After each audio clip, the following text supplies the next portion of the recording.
78 World Championships at Lake Placid. Watch their explosive start off the block. This is what the American bobsled program must aim for. Crowd on hand, as you can see, for the first run of the day. Bobsledding, of course, one of the most exciting sports of the Winter Olympics. This is Austria 2, driven by Walter Delacarth, one of the top international drivers, 33 years of age, a veteran competitor. He was in Sapporo in '72. And Vic, a former driver yourself, how about telling us what it's all about on the way down? What actually happens in that sled? Their push start is the first 50-meter time, 4:92, a very fast 50 meters when you consider you have to push 700 pounds of sled and get there in less than 5 seconds. And then, of course, during that first few seconds, the various men have to get into the sled and get comfortable, and the driver takes over with the reins, as you just saw before the run started. And then each man keeps his weight right central and tries to keep the centrifugal and centrifugal forces from pushing them from one side to the other. And as they build up speed, of course, the driver has more and more difficulty trying to keep this thing in the slot, such as he has right here after Shady Curve. By this time, they're going maybe 80, 85 miles an hour, and they're really starting to motor down into the lower half of the course. But the men really don't do anything but hold on tight, and it's just the driver at this point that is going to determine what the speed is going to be after that initial start, which is so important. And here they are coming down and finish. They're going to set the time for the day as being the first sled. That's fast run. Well, there we see it. 1 minute 91 for Walter Delacarth, Austria 2. And of course, because of the speeds and the noise involved, there is no communication between the members of the team while they are on the run. This is Canada 1, and earlier today we asked the driver Martin Glynn. Martin Glynn is from Montreal. He's 28 years of age, and let's have a look at that push, which he describes as being all important. Remember, the prior start was 4:92 for the first 50 meters. Let's see if the Canadians can break that 5-second barrier, which they haven't been able to do in training up until now. We'll know in a couple of seconds here. There it goes, 2, 3, 4, 5:06. It's just about as good as they've ever done in training, but what you lose in that first 50 meters, you can compound by 2 to 3 times in terms of loss of momentum at the start of the course. And that means, therefore, that at this point, they're 15/100ths behind the Austrians, maybe close to a third of a second because of that start, which Martin's going to have to find and drive on the way down. They seem to be doing all right up here. They should have about a 32.5 to really get going at this point just before Shady. Here comes 33.5. He's a little bit on the slow side, but I can only hope. There's a good Shady, and he's starting to motor out of there. And now the straightaway, very important part of the course, going into the S, because the S turn sets up the sled going into zigzag, and this is where the trouble can happen right here. This is certainly where the trouble can happen. You don't lose all the time here because you're very close to the bottom of the course. They're coming into the final finish straight here. They're trying to head for that 101. Here comes the finish curve. Oh, and he's gone over on the side. It looks as though he's going to be all right, though, because the sled's staying on one side. Oh, what a place for that to happen. In the final turn, as you saw, the Canada 1 went over on its side. The head sticking out, rubbing against the wall. Let's hope nobody is injured. It looks to me as though everything's going to be all right because the sled didn't pound up against the wall as it can do sometimes. It didn't get wedged and then flip over to the other side. He held it on the corner. It was just a little bit late and then flipped over. But they were in the sled as they crossed the finish line, which is just under the bridge. So whatever time they get will count. And it won't really hurt their time too much. I don't really know what the time is yet. Well, his time is 101.76, but the important thing right now, are the members of that team healthy? We'll find that out shortly. A very, very weird crash. Usually the crashes happen farther up on the track. He went over on the side, coming out of the final turn, and you saw them slide down about 50 or 75 yards, down through the finish line. They're getting them out now. Here it is again.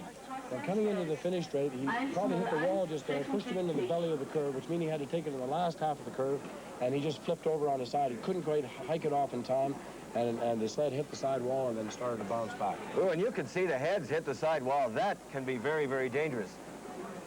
Look at it again. Sliding sideways past the finish line. But luckily, the heads are not rubbing against the wall at this point. I think everything will be all right on that one. Back at the top, this is East Germany 1, driven by Meinhard Nehmer, 35 years of age. In 1976, he won gold in both the 2- and 4-man bob at the Olympics in Innsbruck. He finished third in the 1982 man earlier in the week. And Vic, I think this man is a sled to watch. He certainly is. He's had the most consistent training times He's rather angry, as the East Germans can get, perhaps, for having lost his Olympic title in the two-man. He lost his World Championship title on the same track 2 years ago to Scherer, who will be coming up shortly. So he's got all his titles on his line, and he's been losing them one after another.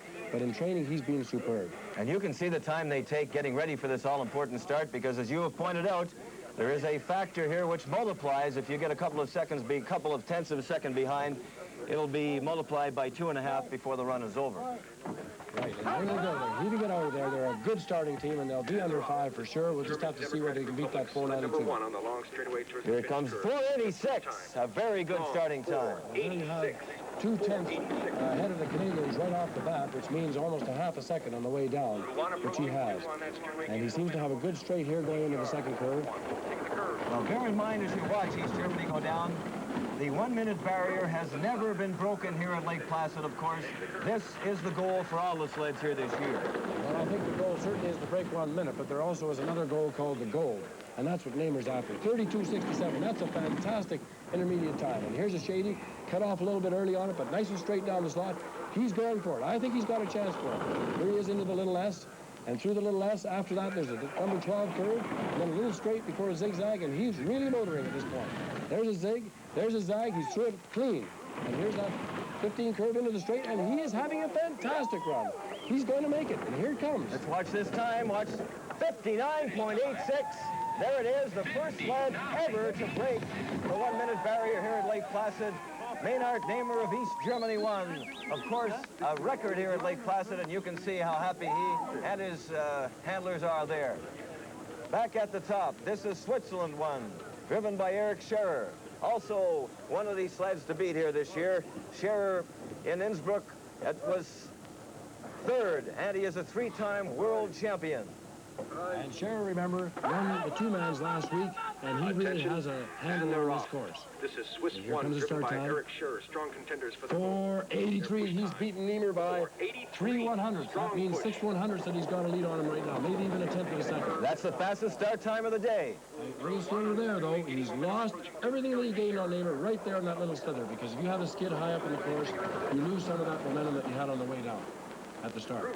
So now he's coming in through those upper straights before the big shady curve. He's got a good straight line here. It almost looks as though his sled's on rails. He has a very similar line to Namer. And here comes that number 8 curve, and then into shady. Let's see how shady goes. He has exactly the same line as Namer. Now, it just depends on whether his start was sufficiently fast to catch up for that error he made subsequently. But I don't think so. That intermediate time's not quite as fast. But he's motoring, and he's going to be in there. Approaching zigzag, zigging.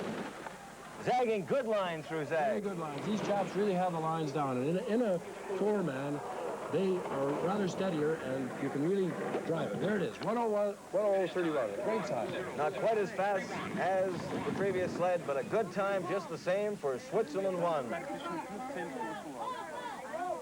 Eric Scherer, as they come to a rest at the end of a very successful run. Time of 1 minute, 31 seconds. Back at the start, this is East Germany 2. Horst Schönow, the driver, a former loser and was not on the team last year. You notice those very streamlined sleds of the DDR. They're the only country that make their own sleds, and I think they've done an awful lot of aerodynamic design into them. They have the sides all enclosed. It's a little bit hard to get into, but once you're in, and he's got a little slither there too, and once you're into that sled, it really seems to be bulleting right down that course like a missile. And that's obviously giving them a little bit of assistance because when you're going 90 miles an hour, of course, you're bound to create wind resistance, and you've got to find that streamlined position. And there we see the huge crowd here today. This is always one of the most exciting events at a Winter Olympics. About 15,000 people here today to watch the bobsleds rocket down this 1 mile long course. Schönow is doing a good job in the course, and he's going to be also right in there. Not quite as fast as Namer at this point, but fighting it out with Scherer, and has a good zigzag into the last corner before the finish straight, and he's going to be right in there with Scherer. And here it comes. Okay, watch the clock. There it is, 1 minute, 24 seconds for Horst Schönow of East Germany 2. A 30-year-old former loser, and he's got to be very happy with that time as well. Talking about 30-year-old former losers, here's a 50-year-old bobsledder who's been going for 25 years in this sport. Well, this is Carl Eric Ericson. As a matter of fact, Vic, he was competing way back when you were. That's right, and that's 15 years ago. And he moved over to the driving slot at that point, having driven as a number 2, 3, and 4 man before that. Obviously, he has plenty of experience in this game. Let's watch the all-important push start. We see the start to beat 483. Last sled of the first heat. Here it is, 489. Very good start. A good starting team. Carl Eric himself is not the fastest starter, but he has 3 good pushers behind him. And if you keep in mind that in this sport, you're going full out, you don't apply the brakes on the way down, and it's really more judgment and the precise way that you find your lines through these curves and on the straights that determine the finish time for the driver after that start. And he has always had a very good line in this upper straight. We'll find out whether he still has it. Here comes his intermediate time. It's got to be a low 32. It's not. It's 32.82. He's slightly behind at this point. And he's hit the top of Shady, and he's bounced down into the funnel, but he's all right. He's okay. He's in the straight, and everything's all right. But he seems to be just a little unsettled, slightly swimming. Here comes a zigzag. That cost him time, Vic. It certainly did, and he's only halfway up the course when it happened, so that's going to slow him down all the way down. There's a zig, and he's hit the top of zag. He is just unsettled. He's always had problems being consistent.